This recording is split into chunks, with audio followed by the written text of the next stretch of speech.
হরে কৃষ্ণ। আহার তিন প্রকারের: সত্ত্বগুণ সম্পন্ন বা সাত্ত্বিকী, রজগুণ সম্পন্ন বা রাজসী এবং তমগুণ সম্পন্ন বা তামসী। যে সমস্ত আহার আয়ু, সত্ত্ব, বল, আরোগ্য, সুখ ও প্রীতিবর্ধনকারী এবং রসযুক্ত, স্নিগ্ধ, স্থায়ী ও মনোরম, সেগুলি সাত্ত্বিক লোকেদের প্রিয়, তাই এগুলোকে সাত্ত্বিক আহার বলা হয়। যে সমস্ত আহার অতি তিক্ত, অতি অম্ল, অতি লবণাক্ত, অতি উষ্ণ, অতি তীক্ষ্ণ, অতি শুষ্ক, অতি প্রদাহকর এবং দুঃখ, শোক ও রোগপ্রদ, সেগুলি রাজসিক ব্যক্তিদের প্রিয়।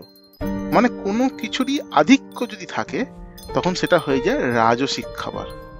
আর এই রাজসিক খাবার খেলে দুঃখ, শোক এবং রোগের উৎপত্তি হয়।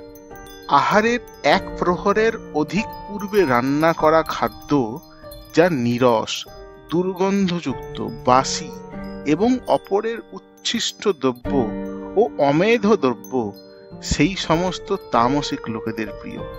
মানে যেগুলো বাসি পচা খাবার, সেগুলোকে তামসিক খাবার বলা হয়। আহারের এই রকমের তিনটে শ্রেণী বিভাগ শ্রীমদ্ ভগবদ গীতার সপ্তদশ অধ্যায়, যার নাম শ্রদ্ধাত্রয় বিভাগযোগ, এই অধ্যায়ের 7 থেকে 10 নম্বর শ্লোকের মধ্যে বলা আছে। হরে কৃষ্ণ।